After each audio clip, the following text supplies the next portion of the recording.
What is up, everybody? So I'm back and we've read more of Mistborn Secret History. We've read the fourth part, and what's frustrating is the parts are really short. So I want to read more, but I also don't want to fake the predictions. So I have to stop and I have to do the video, which is slowing me down. I prefer it when it's longer so I can just read for more and get fully involved and then come and talk to you guys about it. But if I get the privilege of reading it alongside some people and going through the journey, then I suppose that is the price that must be paid.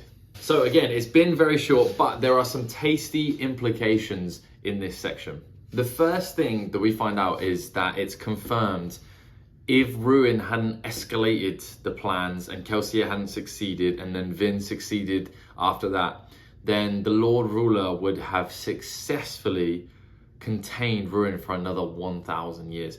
And at the end of the Mistborn trilogy, Era 1, I said that I gave the Most Valuable Player award to the Lord Ruler, which was honestly quite controversial. Most people were like, okay, it kind of makes sense, but I was so impressed with what he was able to do. And even though in a short period of time talking to him this time around, he honestly seemed like a bit of a douche, I'm still very impressed with him. And the fact that he would have found a way to imprison Ruin again for 1,000 years was really cool. Obviously, it's not as good as the outcome as we do have, but it is indicative of his determination and execution of being an evil dictator, which is impressive.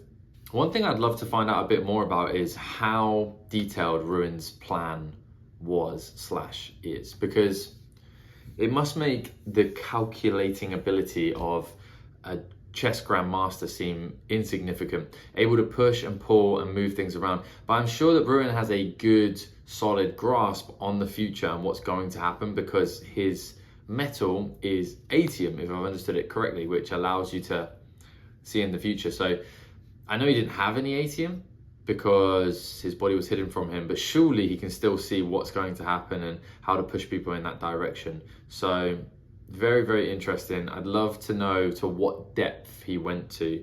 And somebody that gets mentioned quite a lot in this section is Gemmel, the person or the Mistborn who trained Kelsier. And it is confirmed pretty much virtually that Gemmel was being touched and driven and whispered to by Ruin. So clearly Ruin got Gemmel to speak with Kelsier, train Kelsier, but did he also get Kelsier and lead to him snapping? Did he lead to Kelsier being born? Did he lead to Gemmel being born? Like, how deep does this plot run? And I would guess, although he can't influence all of that, no, he can't make all those things happen, he can definitely influence them.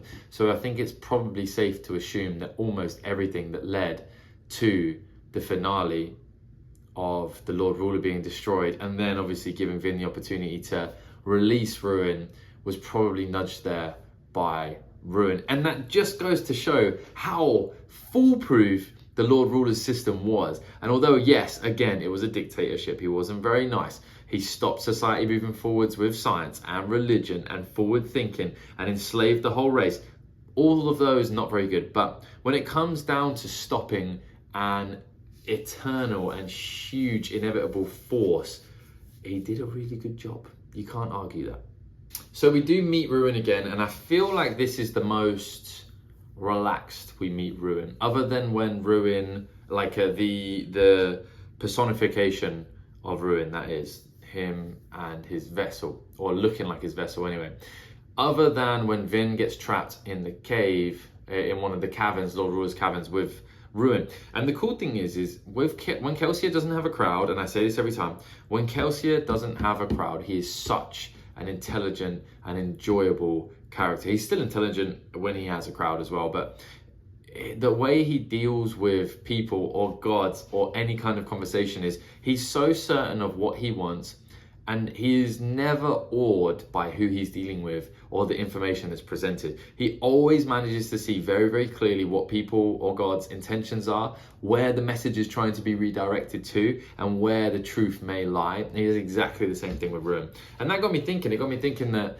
Ruin's biggest power was that obviously nobody knew that it was Ruin influencing them. If a god becomes personified and then talks directly to you, it's so hard not to just imagine them and treat them like a human. But when things are just being influenced around you, you can't possibly imagine it's just the will of Ruin in this case. So I think one of the keys to him being successful was the fact that he wasn't able to get out and as a person version of him, get out and talk to people and try and push them in that direction, because people are always suspicious of things that look like people. So yeah, I don't really know where I'm going with that, but it's just interesting to explore what Ruin's, the depth of his plans and the intelligence behind it and how it all came together. I don't know if we'll ever know the depth of his plan and how widespread it was and well thought out, but it took 1,000 years. But then again, he probably only had that opportunity 1,000 years later. So maybe he did have a lot of time of lying dormant where he couldn't really do anything, because any way he pushed anybody, it wouldn't really matter because the power wasn't available. So I wonder what he did for 900 years or so, because surely you can only really start influencing like 150 to 100 years later with any like good effect. So interesting. I wonder if Ruin gets his own book based around this time. There could probably be 5 or 6 extra books written just about what happened in that trilogy from different perspectives, and it would still be really fun. And that's pretty much it. The only other thing we get is that it's kind of mentioned that you can move things into that in-between world that Kelsey is in.